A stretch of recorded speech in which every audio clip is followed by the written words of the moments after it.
Hey guys, welcome back. This is MD and this is the things I wish I knew before. So yeah, there are so many things in the game and I actually loved this game and I gave it a 9. But for this video I was hesitant to make it or not to make it, or should I talk about these things or not. But I was like, yeah, let's do it. So yeah, we have 4 shells in this game, so each shell is slightly different. So this is the thief, then we have the king here, then Solomon and Harris. So the first one you find is Harris, so use that one at the beginning, which is this one here, this left. Then we can use Solomon, which we will find in Grisha's cave. Then of course we have the king and the thief. I loved the thief, I used the thief mostly. So yeah, the thing is we can change these shells anytime you want from the Fulgrim Tower. If you just click here and you can change it, and each one of them will have their own set of glimpses. As you can see, I had 109 glimpses. If I change to another one like Haros, he has 3, right? So yeah, the tower is going to be shared between them, but the glimpses no.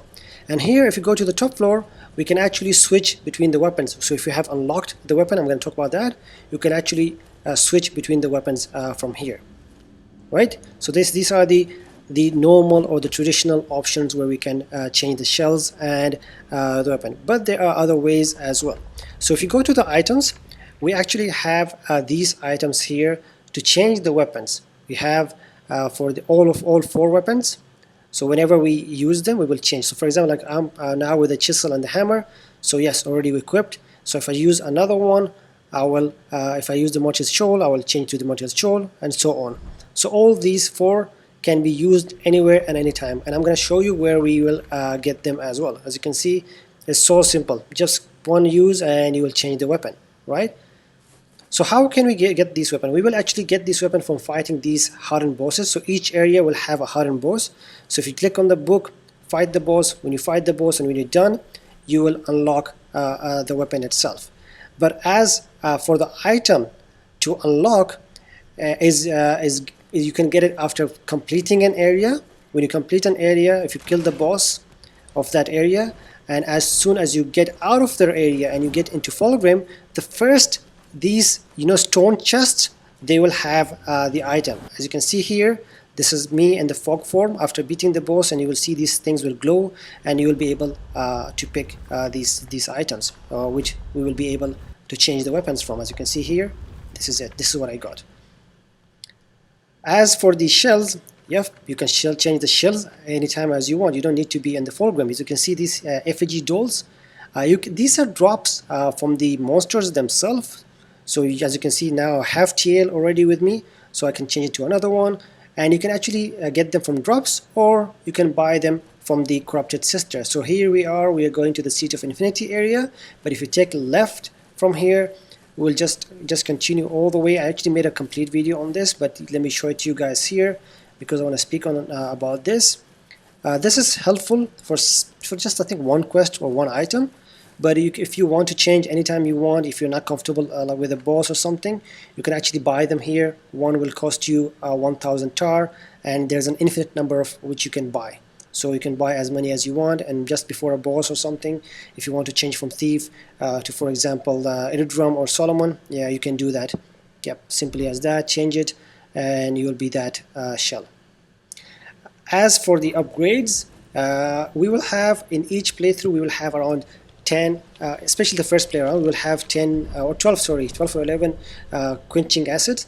So I recommend fully upgrading 2 weapons. So if you want to upgrade, then only focus on 2 weapons. If you are going to focus on 3, then you will not have enough material to focus on 3. And stick with 1 weapon or 2 weapons, just as your favorite. For example, like this chisel and the hammer.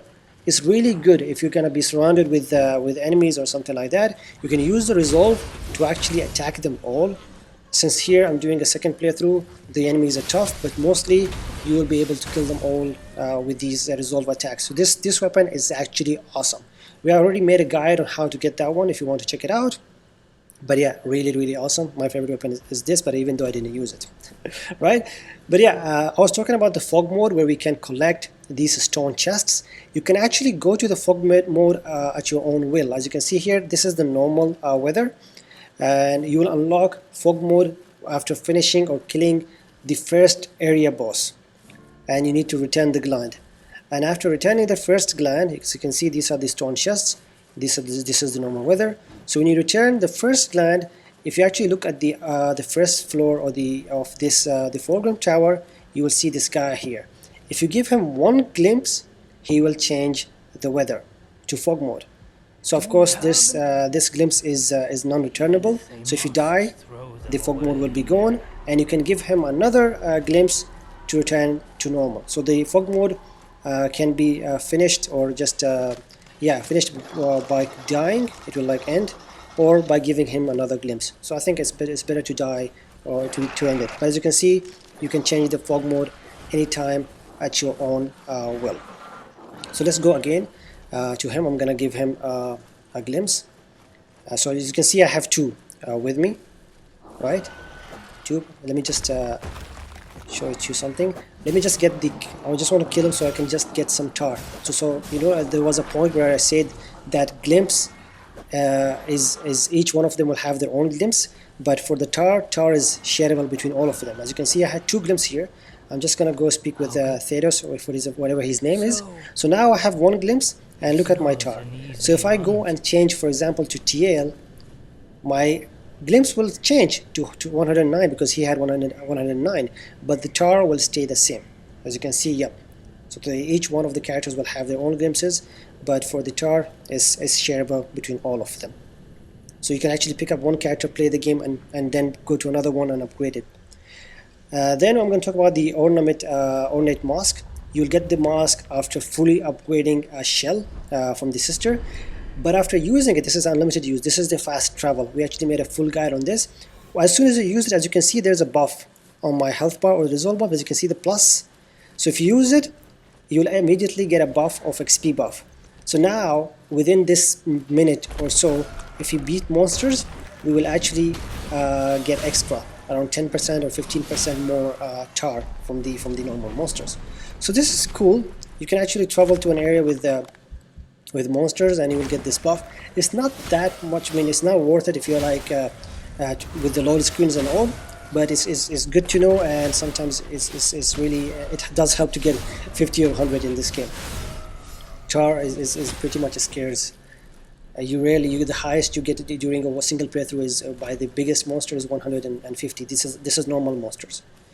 Next, I want to talk about free stuff. You can see these glowing areas or glowing items. You can pick them up. There are different items, like such as this mushroom. This mushroom is poisonous, by the way. And this mushroom here, the wellpit, will give you the health. These respawn after a while, so pick them up as many times as you want. Free real estate. And the good thing about these is, I'm just going to come back to them. This one is poisonous. Actually, the tar spore, I actually died once using it. As you can see here I am using it, and I got poison. So yep, so pick them up whenever you want. Just check if they have respawned or not. Just keep picking them. And we have a lot of spots in the foreground and outside. Then I want to talk about the harden mode and the empty shell. Harden mode is so useful that you need to abuse it. So just wait for your harden to reload and then use it. So whenever you're about to like hit the monster, or you're about to get hit, use harden to avoid any damage. You can then return the damage back. So yeah, get away from the monster and come back. The reason that I died here, I wanted to kill myself to show you this. As you can see, I have my empty shell is there. Don't pick it up during a battle. Do not pick it up now. Just wait for yourself to lose some health. So here I am just trying to like be reckless, so I lose a bit of health. So I'm not picking it. By the way, there is a risk of you dying and not being able to pick it up. But if you lose your health, and if you go and pick it up, your health bar will refill again. So yeah, don't go and immediately pick that with the shell. Just wait for a while, lose some health, then go and pick it up, and you will get your health bar to full again. But yeah, don't die, otherwise you will lose everything. Especially if you have a lot of money. But if you're poor like me with 400, then it doesn't matter. I don't know if you have noticed already, but I have 203 roasted rats. So this means you can bring in as many consumable or health regeneration items as you can. You can bring in mushrooms or anything. So yeah, just collect and go to the boss and fight them to make your life easier. You can actually buy them from Vlas as well. Each roasted will cost you around 100 tar. But the thing is, if you use them and if you die, then they are gone. You will not be able to get them back. But yeah, you can take as many as you want. The next point is, the final point is, if you have the plunge attack, during this boss you can actually use the plunge and you'll get your second chance and you will just have it both. I mean, otherwise you will die once before fighting this boss and it will make it harder for you. So you guys, that's it, and stay awesome.